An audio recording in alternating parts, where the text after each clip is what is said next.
بسم اللہ الرحمن الرحیم۔ سلطان محمود غزنوی رحمۃ اللہ علیہ کی یہ عادت تھی کہ وہ ہر رات سونے سے پہلے اپنے دربانوں کو حکم دیتے کہ محل کے چاروں طرف گھوم کے دیکھیں کہ کوئی سوالی تو موجود نہیں۔ جب سلطان کو بتایا جاتا کہ کوئی سوالی ایسا نہیں رہا جس کے سلطان نے داد رسی کرنی ہو تو سلطان اپنی آرامگاہ میں چلے جاتے۔ ایک دن ایسا ہوا کہ سلطان کو بتایا گیا کہ کوئی بھی سوالی دربار میں نہیں۔ یہ سننے کے بعد سلطان اپنی آرامگاہ میں چلے گئے۔ کافی کوشش کے بعد جب سلطان کو نیند نہ آئی تو اس نے اپنے سپاہیوں کو حکم دیا کہ جاؤ شہر میں پھیل جاؤ، مجھے یقین ہے کوئی تو مظلوم موجود ہے جس کی آنکھوں کی وجہ سے مجھے نیند نہیں آ رہی۔ کچھ دیر گزری تو سلطان اپنے بیش تبدیل کیا، تلوار پکڑی اور خود بھی اس مظلوم کو ڈھونڈنے کے لیے نکل کھڑے ہوئے۔ محلے میں گزرنے کے بعد سلطان محمود ایک قریبی جامع مسجد میں جا بیٹھے۔ سلطان کو محسوس ہوا کہ پاس لیٹا شخص سختیاں لے رہا ہے۔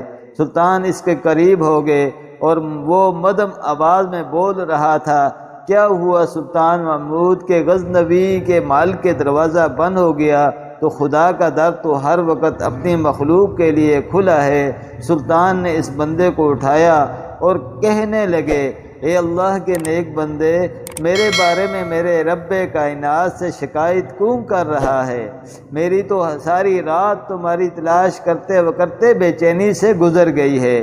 سلطان محمود نے اس بندے سے کہا، اے اللہ کے نیک بندے، تیرا نام کیا ہے؟ تو کہاں سے آیا؟ کیا وجہ ہے جو تو میری شکایت اللہ پاک سے کر رہا ہے، جو ساری کائنات کو پیدا کرنے والا غفور الرحیم ہے؟ مجھے بتا، میں اپنے رب کو راضی کرنے کے لیے تیری کیا مدد کر سکتا ہوں؟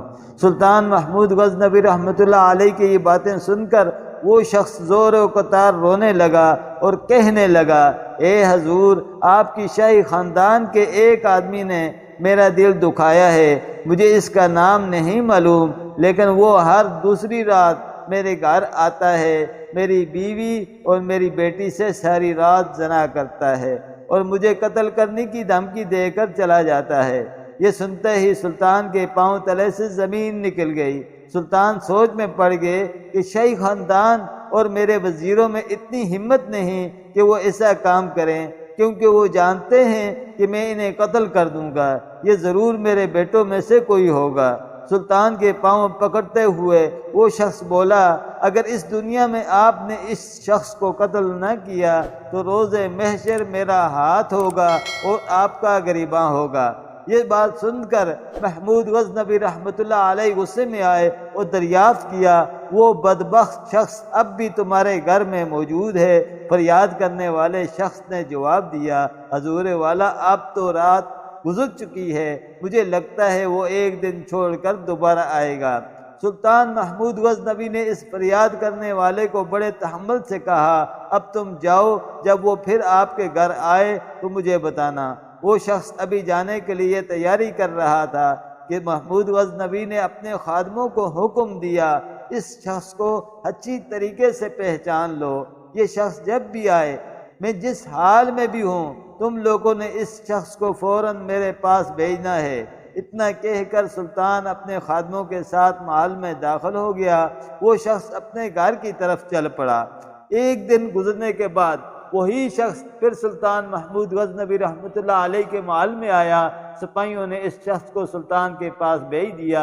اس شخص کو دیکھتے ہی سلطان محمود نے اپنی تلوار کو ہاتھ میں لیا اور اٹھ گئے اور بولے، چلو دیکھتے ہیں کس میں اتنی جرت ہے کہ میرے محل کے قریب ہی زناکاری کرتا ہے۔ وہ فریادی سلطان محمود کے آگے چل دیا اور سلطان اس کی پیروی کرتے ہوئے اس ظالم شخص کے پاس پہنچ گئے، جہاں وہ مظلوم شخص کی بیٹی کے ساتھ سو رہا تھا۔ سلطان نے گھر میں قدم رکھتے ہی تمام دیے بجھا دینے کا حکم دیا اور صرف ایک دیا چلتا رہنے دیا تاکہ وہ چہرے کو نہ پہچان سکے۔ اس کے بعد سلطان نے اس شخص کو اٹھایا اور اٹھاتے ہی ایک زوردار وار سے اس کی گردن تن سے جدا کر دی۔ گردن جدا ہونے کے بعد سلطان نے اس شخص کو حکم دیا کہ اب اپنے گھر کے تمام دیے روشن کر دو۔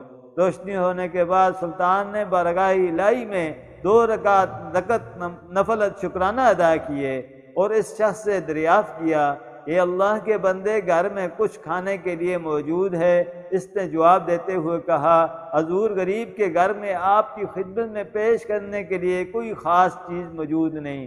سلطان نے کہا، جو کچھ بھی کھانے کے لیے ہے لے آؤ۔ وہ شخص کھانے کے لیے سوکھی روٹیوں کے ٹکڑے لے آیا۔ سلطان محمود غزنوی رحمۃ اللہ علیہ نے روٹی کے ٹکڑے بڑے مزے سے کھائے اور پانی پیا اور اللہ کا شکر ادا کیا۔ سلطان اس شخص سے کہنے لگا، میں نے تم کو کھانا لانے کی تکلیف اس لیے دی کہ میں نے جب تمہاری داستان سنی تھی تو سوچا کہ میری سلطنت میں ایسا ظلم کرنے کی ہمت صرف میرے کسی بیٹے کو ہو سکتی ہے۔ گویا میں اپنے کسی شہزادے کو قتل کرنے کے لیے تمہارے ساتھ یہاں آیا تھا۔ میں نے اندھیرا کرنے کو اس لیے کہا تھا میرے انصاف کے راستے میں بیٹے کی محبت حائل نہ ہو جائے۔ چراغ جلنے پر جب میں نے دیکھا کہ وہ میرا بیٹا نہیں ہے تو میں سجدہ شکر بجا لایا اور آپ سے کھانا اس لیے مانگا کہ جب سے مجھے تمہاری مصیبت کا علم ہوا میں نے اللہ کے سامنے قسم کھائی تھی کہ جب تک تمہیں انصاف نہیں مل جاتا میرے اوپر روٹی حرام ہے۔ اس وقت سے اب تک میں نے کچھ نہیں کھایا ہے۔ ناظرین کرام، یہ تھے مسلمان حکمران۔ آج کل کے حکمران، ان کو تو اپنی عیاشیوں سے ہی فرصت نہیں۔ عوام کو انصاف فراہم کرنا تو ان کے ایجنڈے میں شامل ہی نہیں، بلکہ الٹا ظالم درندوں کو بچانے کے لیے ہی وہ تدبیریں کرتے رہتے ہیں۔ بے شک روز قیامت کا سخت حساب ہوگا۔ اللہ پاک مجھے اس ویڈیو کو دیکھنے والوں کو نیک عمل کرنے، برائیوں سے دور رہنے اور نبی کریم صلی اللہ علیہ وسلم سے بے پناہ محبت عطا فرمائے۔